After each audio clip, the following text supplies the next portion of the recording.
विक्रम बेताल विक्रम बेताल। नमस्कार दोस्तों, आज हम आपको बताएंगे विक्रम बेताल की कहानी असली वर कौन।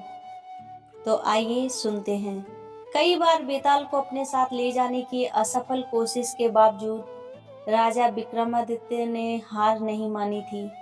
इसलिए राजा विक्रमादित्य से फिर से पेड़ के पास पहुंचे और बेताल को अपनी पीठ पर लटका कर ले जाने लगे। अपनी शर्त के अनुसार बेताल ने फिर से राजा विक्रम को एक कहानी सुनाना शुरू की। इस बार की कहानी है असली वर कौन। सदियों पुरानी बात है, उज्जैन नगरी में महाबल नाम का एक राजा राज किया करता था। राजा बहुत पराक्रमी और दयालु था। उसकी एक बेटी थी जिसका नाम था महादेवी। महादेवी बहुत सुंदर और सुशील लड़की थी। जब वह विवाह योग्य हुई तो राजा महाबल ने उसके लिए योग्य वर की तलाश शुरू कर दी। एक एक करके कई राजकुमार राजकुमारी से विवाह करने की इच्छा लिए राजा के पास आए, लेकिन राजा को कोई पसंद नहीं आया।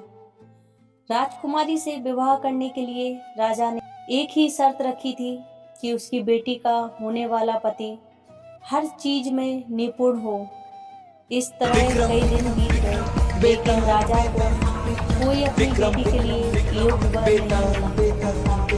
एक दिन की बात है, जब राजा अपने दरबार में बैठे थे, तभी वहां एक राजकुमार आया और उसने कहा, मैं राजकुमारी महादेवी से विवाह करना चाहता हूँ। यह सुनकर राजा ने कहा, हे राजकुमार, मैं अपनी बेटी का विवाह उस व्यक्ति से करूंगा जिसमें सभी गुण हो।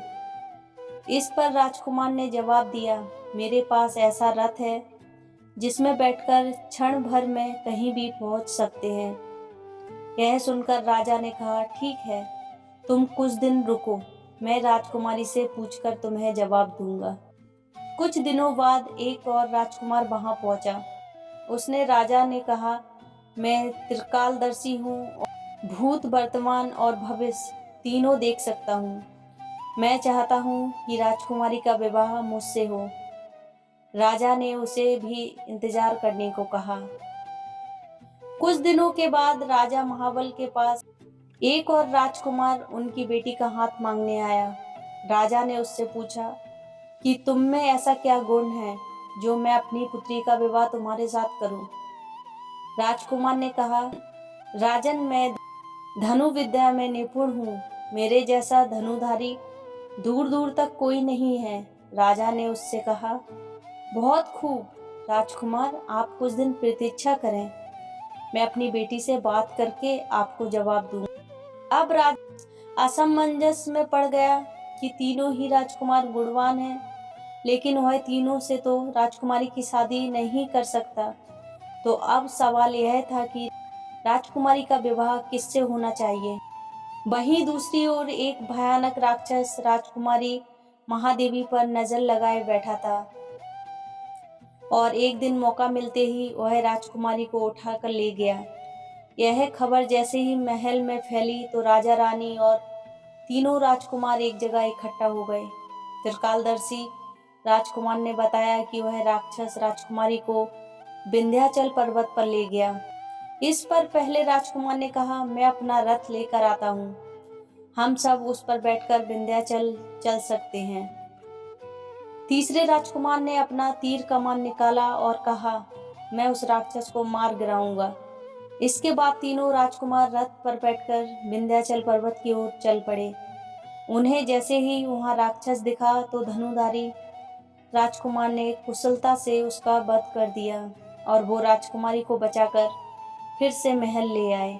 इस कहानी को सुनने के बाद बेताल ने राजा विक्रम से कहा, राजन, राजकुमारी को बचाने में तीनों राजकुमार का योगदान था। तो अब तुम मुझे बताओ कि राजकुमारी का विवाह किससे होना चाहिए। राजन, मैंने सुना है कि तू हमेशा न्याय करता है। जल्दी उत्तर दे, वरना तेरे सिर के टुकड़े टुकड़े कर दूंगा। इस पर राजा विक्रमादित्य ने उत्तर दिया कि राजकुमारी का विवाह धनुधारी राजकुमार से होना चाहिए, क्योंकि उसने राक्षस से लड़ाई करके राजकुमारी को बचाया। और बाकी दोनों राजकुमारों ने केवल उसकी मदद की। बस फिर क्या था, वैसे ही राजा बोला। बेताल उसकी पीठ से उड़कर फिर से पेड़ पर जा लटका। कहानी से हमें सीख मिलती है, मुश्किल समय में साहस ही काम आता है। इसलिए मुसीबत को देखकर घबराएं नहीं, हमेशा साहस दिखाएं। इस कहानी पे आपकी क्या राय है? कमेंट्स बॉक्स में कमेंट्स करें।